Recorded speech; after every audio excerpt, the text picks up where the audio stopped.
Hello दोस्तों, wifi competition classes में आपका स्वागत है। आज हम आप लोगों के लिए क्लास 10th की फिजिक्स का पहला अध्याय लेके आए हैं। तो पहले अध्याय का नाम है आपके प्रकाश का परावर्तन, जिसको इंग्लिश में कहते हैं रिफ्लेक्शन ऑफ लाइट। जिसको इंग्लिश में क्या कहते हैं? Reflection of light.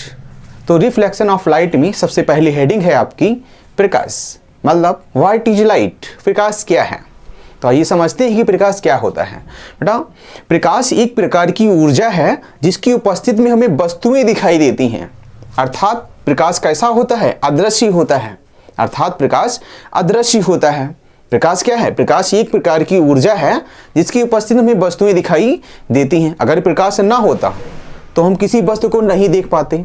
प्रकाश ना होता तो हम किसी वस्तु को नहीं देख पाते। जैसे हम दिन में किसी भी वस्तु को देखते हैं तो केवल प्रकाश के माध्यम से देखते हैं। भाई, प्रकाश में क्या होती है? ऊर्जा होती है। अब प्रकाश में जो ऊर्जा होती है बट उसी के माध्यम से हम वस्तुओं को देख पाते हैं। तो हम लोग कह सकते हैं क्या कि प्रकाश एक प्रकार की ऊर्जा होती है। प्रकाश क्या है? प्रकाश एक प्रकार की ऊर्जा है जिसकी उपस्थिति में हमें वस्तुएं दिखाई देती हैं। अर्थात प्रकाश कैसा होता है? अदृश्य होता है। अदृश्य का मतलब क्या होता है? इनविजुअल। इनविजुअल माने होता है बेटा अदृश्य होता है। वह स्वयं दिखाई नहीं देता है। वह स्वयं दिखाई नहीं देता है। आइए अब हम समझते हैं कि प्रकाश के गुण, जिसको हम लोग इंग्लिश में कहते हैं properties of light. Properties of light. तो प्रकाश के गुण क्या है? सुनिएगा। प्रकाश के गुण बेटा होते हैं, जैसे प्रकाश क्या है बेटा? प्रकाश विद्युत चुंबकीय तरंगों के रूप में चलता है। प्रकाश किससे चलता है? विद्युत चुंबकीय तरंगों के रूप में चलता है।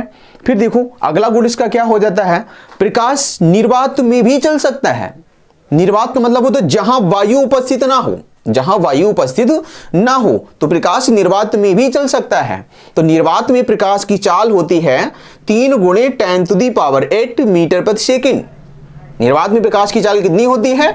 3 × 10⁸ मीटर प्रति सेकंड होती है। फिर अगला बेटा पॉइंट दे रहा है, प्रकाश सदैव कैसे चलता है? सीधी रेखा में चलता है। आपके घर में बेटा एक बल्ब लगा होगा।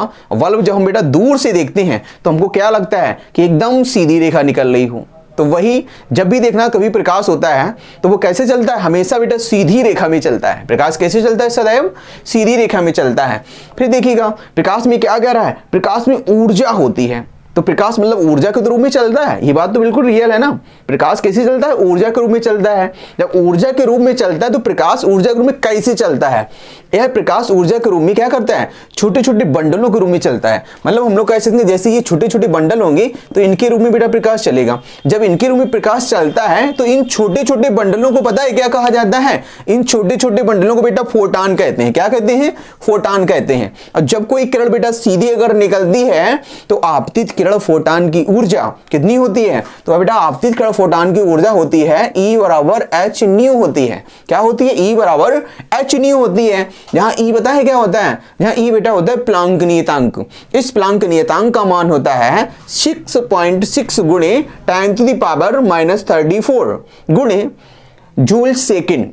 क्लियर भाई? क्या होता है?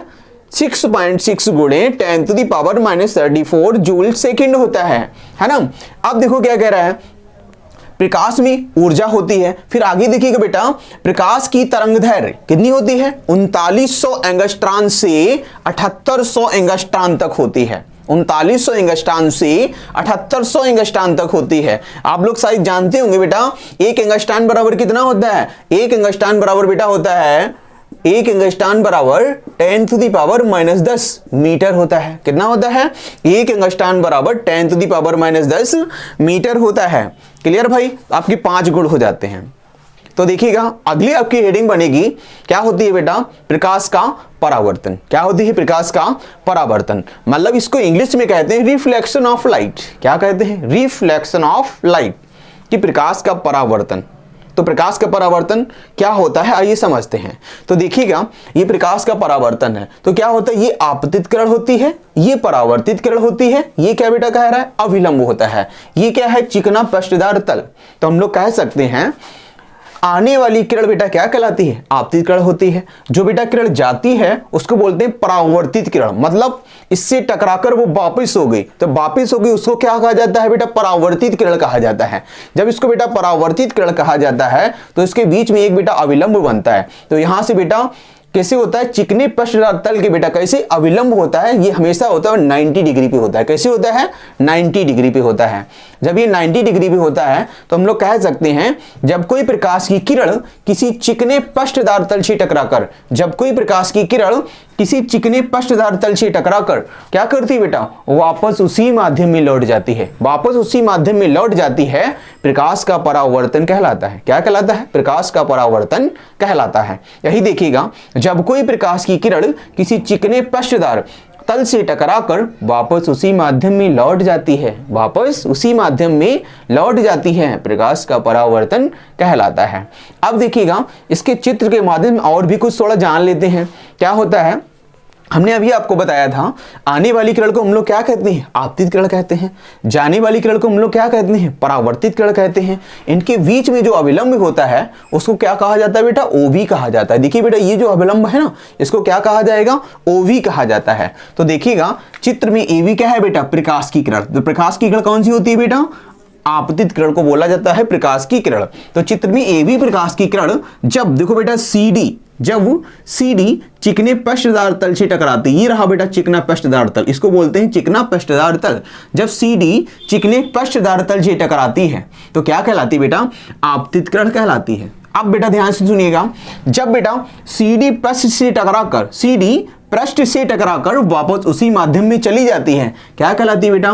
परावर्तित किरण कहलाती है। अब देखो, इनके बीच में ये होता है लंब या अविलंब, क्या कहलाता है? ओवी कहलाता है। अब देखो, अविलंब और आपतित किरण के बीच जो कोण बनता है, अविलंब और आपतित किरण के बीच जो कोण बनता है उसको हम लोग आपतन कोण कहते हैं। क्या कहते हैं? आपतन कोण कहते हैं। अब देखिएगा, अविलंब और परावर्तित किरण के बीच जो कोण बनता है उसको हम लोग क्या कहते हैं? परावर्तन कोण कहते हैं। क्या कहते हैं? परावर्तन कोण कहते हैं।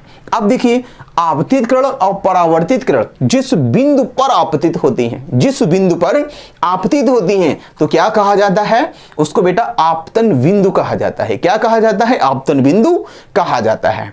अब देखिए बेटा, इतना तुमने जान लिया, इसको क्या कहा जाता है? आपतन बिंदु कहा जाता है। आइए हम समझते हैं बेटा इसके नियम क्या होते हैं।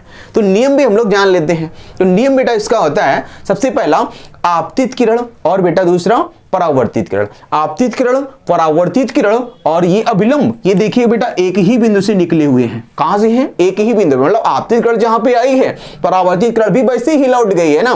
तो हम लोग कह सकते हैं आपतित किरण, परावर्तित किरण तथा अविलंब तीनों एक ही तल में होते हैं। कितने? तीनों एक ही तल में होते हैं। अब सुनिएगा, दूसरा नियम क्या होता है? देखो, आपतन कोण और परावर्तन कोण, आपतन कोण परावर्तन कोण दोनों बराबर होते हैं। अगर इसका मान, आपतन कोण का मान, अगर इसका मान बेटा अगर 45 है तो इसका भी मान बेटा 45 होगा। अगर इसका मान बेटा 60 हो जाता है तो उसका भी मान 60 हो जाएगा। अगर आपतन कोण I का मान 60 है तो परावर्तन कोण का भी मान 60 होगा। क्लियर है ना? अब देखिएगा, हम लोग जान सकते हैं, हमने क्या बताया? आपतन कोण सदैव परावर्तन कोण के बराबर होता है। आपतन कोण सदैव परावर्तन कोण के बराबर होता है। अगर बेटा ये हमारी वीडियो आप लोगों को पसंद आई हो तो हमारे इस चैनल को सब्सक्राइब करें और आगे से आगे भेजने का कष्ट करें। अगर देखिएगा, अगर इसको हम आगे आप भेजेंगे तो प्रत्येक वीडियो आप लोगों तक पहुंचती रहेगी। बेल आइकन को दबाना ना भूलें और चैनल को सब्सक्राइब करें। अगर ये हमारी वीडियो और भी पसंद आई हो तो सबसे ज़्यादा लाइक एंड शेयर करें। अगर आप लोग ये नोट करना चाहें तो आप लोग इसको नोट कर सकते हैं। आप लोग इसका स्क्रीनशॉट लेके इसको नोट कर सकते हैं। धन्यवाद।